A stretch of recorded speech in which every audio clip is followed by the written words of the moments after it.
Assalamualaikum warahmatullahi wabarakatuh. Selamat pagi teman-teman, semoga selalu dalam keadaan sehat selalu. Langsung saja kami dari kelompok Glukoma akan presentasikan mengenai materi yang sudah kita siapkan dengan kelompok kami, yaitu yang pertama ada Triskopika Sari, kemudian ada Wiwi Duri, Nurul Zakia, dan Nunin Rekayanti.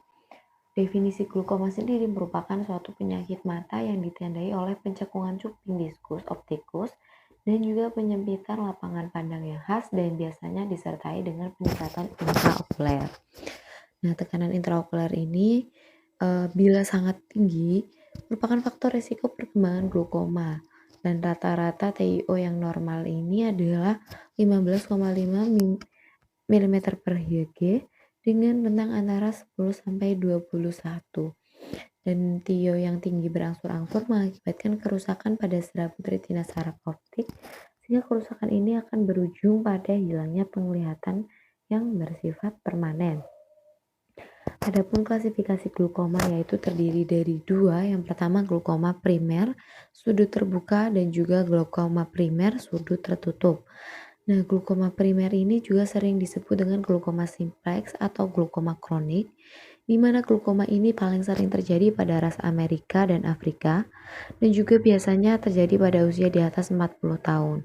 Untuk glukoma primer sudut terbuka sendiri, terdapat kecenderungan resiko lebih besar pada pasien yang memiliki riwayat keluarga pengidap glukoma, khususnya pada kerabat tingkat pertama serta penyakit sistem seperti diabetes mellitus dan hipertensi. Kemudian gambaran patologiknya biasanya pada glukoma primer sudut terbuka itu adanya proses degeneratif anyaman trabekular di mana termasuk pengendapan materi ekstrasel di dalam anyaman dan di bawah lapisan kanal Schellmann. Akibatnya adalah penurunan drainase aqueous-humor yang menyebabkan peningkatan TiO atau eh, tekanan intraokuler. Kemudian glukoma primer sudut tertutup ini yang sering ditemukan pada ras Cina, Asia Tenggara, dan eksimo dengan angka kejadian wanita itu berbanding pria ada sekitar 4:1. Dan glukoma primer tertutup ini terjadi pada mata dengan predisposisi anatomis tanpa disertai kelainan lain. Nah, peningkatan TiO ini terjadi karena sumbatan aliran keluar ekosumor akibat adanya okulasi anyaman trabekular oleh iris perifer. Nah, glukoma ini juga sering ditemukan pada bola mata yang bersumbu pendek dengan fisiologik mempunyai lensa yang lebih cembung. Kemudian ada glukoma sekunder. Ini tanda dan gejalanya itu sesuai dengan penyakit yang mendasarinya. Biasanya glukoma sekunder ini dapat terjadi pada uveitis, hifema, pasca bedah dan katarak intravaskuler atau ekstravaskuler dan trauma perforasi kornea. Terapi pada glukoma sekunder selain menurunkan TiO adalah dengan mengatasi penyakit yang mendasari. Jadi glukoma sekunder itu biasanya diperantai oleh suatu penyakit tertentu. Kemudian glukoma kongenital ini kelainan yang terjadi akibat terdapatnya membran kongenital yang menutupi sudut bilik mata saat perkembangan bola mata, di mana kelainan pembentukan kanal Schellmann dan tidak sempurnanya pembentukan pembuluh darah balik yang menampung cairan bilik mata keluar. Dan gejala fisiknya yang ditimbulkan itu beberapanya adalah fotoforbia, epifora, edema kornea, serta skelar perineal menipis sehingga tampak berwarna biru pada daerah sekitar matanya. Selanjutnya adalah etiologi dari penyakit glukoma. Nah, etiologi dari penyakit ini yaitu selanjutnya adalah etiologi dari penyakit glukoma. Dan penyakit ini etiologinya yaitu terjadi karena peningkatan tekanan dalam mata atau tekanan intraokuler baik akibat produksi cairan mata yang berlebih maupun akibat terhalangnya saluran pembuangan cairan tersebut. Nah, tekanan ini dapat merusak serabut saraf retina, yaitu jaringan saraf yang melapisi bagian belakang mata, dan saraf optik yang menghubungkan mata ke otak. Hingga kini belum jelas kenapa produksi cairan mata bisa berlebih atau kenapa saluran pembuangannya bisa tersumbat. Jadi untuk penyebab glukoma yang mendasari itu sampai saat ini masih dilakukan penelitian lebih lanjut mengenai mengapa penyakit glukoma ini uh, bisa disebabkan oleh cairan mata yang berlebih atau kenapa saluran pembuangannya itu bisa tersumbat. Patofisiologi dari glukoma yaitu mekanisme utama penurunan pengliharan pada glukoma adalah optosis sel ganglion retina yang menyebabkan penipisan lapisan saraf dan lapisan inti dalam retina, serta berkurangnya akson di saraf optik. Nah, resus optikus ini menjadi atrofik disertai pembesaran cawan optik. Kemudian efek peningkatan TiO ini juga dipengaruhi oleh perjalanan waktu dan besar peningkatan TiO. Pada glaukoma sudut tertutup akut, TiO dapat mencapai 60-80 mm Hg dan menimbulkan kerusakan iskemik akut pada iris yang disertai edema kornea dan kerusakan saraf optik. Pada glaukoma sudut terbuka primer, TiO biasanya tidak meningkat lebih dari 30 dan kerusakan sel ganglion terjadi setelah waktu yang lama. Seringkali setelah beberapa tahun, glukoma tekanan normal, sel-sel ganglion retinal mungkin rentan mengalami kerusakan akibat TiO dalam kisaran normal atau mekanisme kerusakan yang utama, kemudian iskemik kaput nervi optisi. Selanjutnya yaitu penata laksanaan terapi. Terapi glaukoma ini diberikan dengan tujuan untuk mempertahankan penglihatan pasien dan mencegah progresi cuping diskus optikus atau defek lapang pandang dan mengontrol TiO. Studi menunjukkan setiap 1 mm Hg penurunan TiO, kerusakan lapangan pandang juga akan berkurang 10%. Dan terapi glaukoma ini disesuaikan dengan kondisi dan jenis glaukoma tiap pasien, di mana terapi medikamentosa merupakan lini pertama pengobatan glaukoma dengan golongan B adrenergic antagonis dan golongan alfa 2 adrenergic agonis berperan dalam suspensi produksi aqueous humor, dan obat parasimptomatik seperti pilokarpin dan karbakol berperan dalam memfasilitasi aliran keluar aqueous humor. Dan juga selain terapi medikamentosa juga terdapat terapi laser dan operatif yang dapat dilakukan diantaranya yaitu laser trabekuloplasti dan trabekulektomi untuk glaukoma sudut terbuka, iridotomi atau iridektomi perifer untuk glaukoma sudut tertutup, dan prosedur lain itu menemukan TiO adalah implan drainase, ablasi korpusilaris, dan kiklodialisis, serta pengukuran TiO secara berkala penting untuk melihat keberhasilan terapi sehingga dapat diketahui apakah terapi yang diberikan itu tepat atau tidak. Jadi terapi pada pasien glaukoma ini tidak hanya dengan menggunakan pengobatan secara oral, tapi juga diperlukan suatu tindakan medis seperti mungkin operasi, laser, dan beberapa tindakan medis lainnya. Selanjutnya yaitu faktor resiko. Nah, yang pertama itu berusia di atas 60 tahun.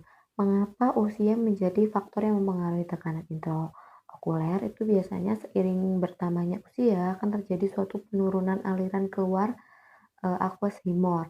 Dan dari segi histologi terdapat perubahan pada jaringan trabekula, termasuk juga penebalan dan penggabungan lapisan trabekula, degenerasi kolagen dan elastisitas fibril yang menurun, serta hilangnya sel-sel endotel. Kemudian terjadi hiperpigmentasi sel-sel endotel, akumulasi organel intraseluler, perubahan matriks ekstraseluler, dan berkurangnya jumlah vakula raksasa. Kemudian faktor yang kedua yaitu memiliki riwayat keluarga dengan glaukoma. Mengapa genetik menjadi faktor resiko juga? Karena seseorang dengan riwayat keluarga menderita glaukoma, khususnya pada keturunan tingkat pertama, beresiko juga mengalami suatu glaukoma. Lalu yang ketiga yaitu mengidap kondisi medis tertentu seperti diabetes, penyakit jantung, tekanan darah tinggi, dan anemia sel tidak stabil. Sudah dijelaskan sebelumnya bahwa faktor yang mendasari atau menjadi penyebab utama tekanan intraokuler ini menipis itu meningkat itu dikarenakan adanya suatu penyakit komorbid atau pengorbid, di mana karena penyakit-penyakit yang mendasari tersebut akan merusak suatu sel-sel retina sehingga menyebabkan terjadinya glaukoma. Kemudian ada faktor selanjutnya yaitu mengalami rabun dekat atau rabun jauh, kemudian pernah mengalami cedera mata atau menjalani operasi mata tertentu, kemudian penggunaan obat-obatan. Nah, penggunaan obat-obatan ini seperti, eee, Carbonic anhydrase inhibitor, beta adrenergic antagonis, dan alpha 2 anergic agonis menurunkan produksi aqueous humor, di mana pengobatan obat-obatan ini akan menurunkan cairan keluar aqueous humor sehingga pilokarpin dan obat-obat kolinergik meningkatkan aliran aqueous humor. Epinefrin, difefrin agonis beta 2 adrenergic meningkatkan aliran aqueous humor, dan postgladin meningkatkan aliran keluar aqueous humor. Terapi kortikosteroid yang berkepanjangan ini dapat meningkatkan TiO dan berpotensi menyebabkan neuropati glukomatosa. Seperti obat hipertensi dan anestesi umum juga dapat menyebabkan produksi aqueous humor berkurang sehingga TiO turun. Gitu ya. Jadi untuk penggunaan obat-obatan ini biasanya karena penggunaan, adanya suatu penyakit komorbid lain yang menyebabkan dia harus mengonsumsi suatu obat-obatan tertentu yang, dapat memicu atau menyebabkan turunnya produksi aqueous humor sehingga TiO-nya akan menjadi turun. Kemudian selanjutnya yaitu, menggunakan tetes mata yang lama. Tetes mata, biasanya untuk jenis-jenis pengobatan dengan tetes mata itu disarankan hanya penggunaan dalam waktu seminggu atau dalam 40 hari. Dalam, 1 bulan itu harus sudah dihentikan maksimal. Tapi untuk beberapa pasien lansia itu mereka cenderung, menggunakan produk steril ini dengan waktu yang lama tanpa memperhatikan kesterilan dari suatu produk, sehingga bila terus-menerus digunakan maka TiO tersebut akan menurun menyebabkan menjadi faktor resiko penyebab glukoma. Oke, lanjut yaitu gejala glukoma. Adapun gejala yang dialami pada pasien glukoma di antara itu nyeri pada mata tentunya ya, karena tekanan di area mata itu dapat mengalami nyeri yang tidak tertahankan. Kemudian sakit kepala karena saraf-saraf mata itu dekat dengan pusat nyeri yang ada pada kepala sehingga kan pasien akan cenderung mengalami sakit kepala. Kemudian melihat bayangan lingkaran di sekitar cahaya itu karena adanya daerah cekungan pada cuping sehingga dia akan melihat suatu lingkaran-lingkaran itu di samping atau sekeliling mata, area mata. Kemudian matanya memerah, mual atau muntah, mata berkabut khususnya pada bayi karena tertutupnya lapisan-lapisan tertentu itu yang pada mata, pada saraf-saraf retinal. Kemudian penglihatan itu makin menyempit hingga pada akhirnya tidak dapat melihat objek sama sekali. Jadi koma ini dapat dikatakan bisa menyebabkan suatu kebutaan. Kemudian diagnosis glukoma ini yang pertama yaitu ada tronometri. Nah, tronometri sendiri merupakan pengukuran tekanan intraokuler dengan rentang TiO normal itu sekitar 10-21, dan pada glukoma sudut terbuka primer itu biasanya rentang TiO-nya itu ada 32-50%, dan individu yang terkena akan memperlihatkan TiO yang normal saat pemeriksaan pertama. Untuk menegakkan diagnosis biasanya diperlukan suatu pemeriksaan diskus optikus dan lapang pandang. Kemudian apabila TiO terus-menerus meninggi, sementara diskus optimus dan lapang pandang normal, pasien diobservasi secara berkala sebagai suspek glukoma. Kemudian yang kedua yaitu pengujian tingkat kerusakan saraf optik dengan pemeriksaan mata dan tes pencitraan.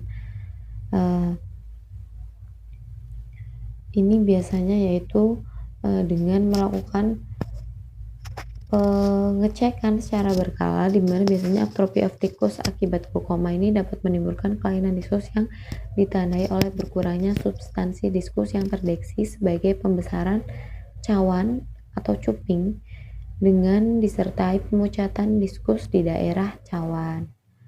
Lalu ada uji lapangan pandang, yaitu pemeriksaan ini menggunakan parameter untuk menilai adanya pulau-pulau lapangan pandang yang menghilang, atau dalam bahasa medis itu disebut dengan skotoma.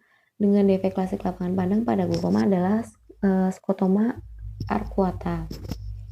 Lalu yang terakhir yaitu dengan cara ginoskopi, yaitu pemeriksaan mata untuk menilai sudut kamera okuli anterior dengan menggunakan gonio lens dengan sudut dinilai dari derajat 0 yang berarti sudut tertutup hingga derajat 4 dinyatakan sebagai sudut terbuka. Kemudian ada mengukur ketebalan kornea yaitu dengan metode pasimetri dengan cara mengukur ketebalan kornea normal kemudian dibandingkan dengan kornea yang mengukur ke kornea pasien glaukoma dibandingkan dengan kornea normal.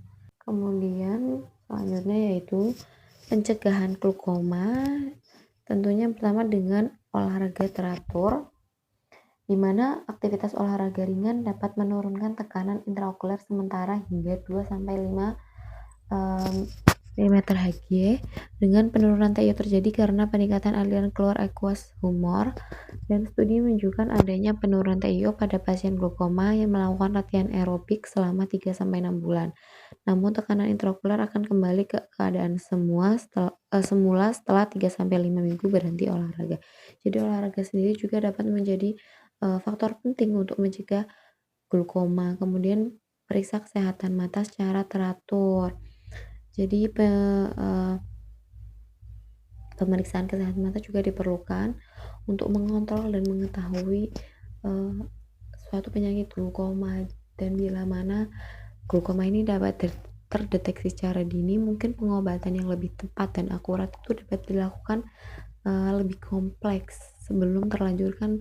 Mencegah itu lebih baik daripada mengobati. Kemudian konsumsi makanan bergizi. Nah, makanan-makanan bergizi juga sangat mempengaruhi suatu penyakit di mana jika kita mengonsumsi makanan yang sehat, maka kita akan terhindar dari penyakit-penyakit seperti diabetes, hipertensi dan lain sebagainya. Yang menjadi faktor penting dalam mempengaruhi atau terjadinya proses glaukoma. Yang terakhir yaitu ubah pola hidup seperti penggunaan gadget yang terlalu sering, kemudian terpapar sinar-sinar biru dari akibat penggunaan komputer, menonton TV, membaca buku dengan daerah lapang pandang yang sangat dekat dan sebagainya. Mungkin hanya itu yang dapat kami presentasikan. Barangkali dari teman-teman ingin menambahkan atau bertanya, dapat berdiskusi secara langsung bersama kami dan kurang lebihnya saya mohon maaf. Kami dari kelompok glaukoma undur diri. Wassalamualaikum warahmatullahi wabarakatuh.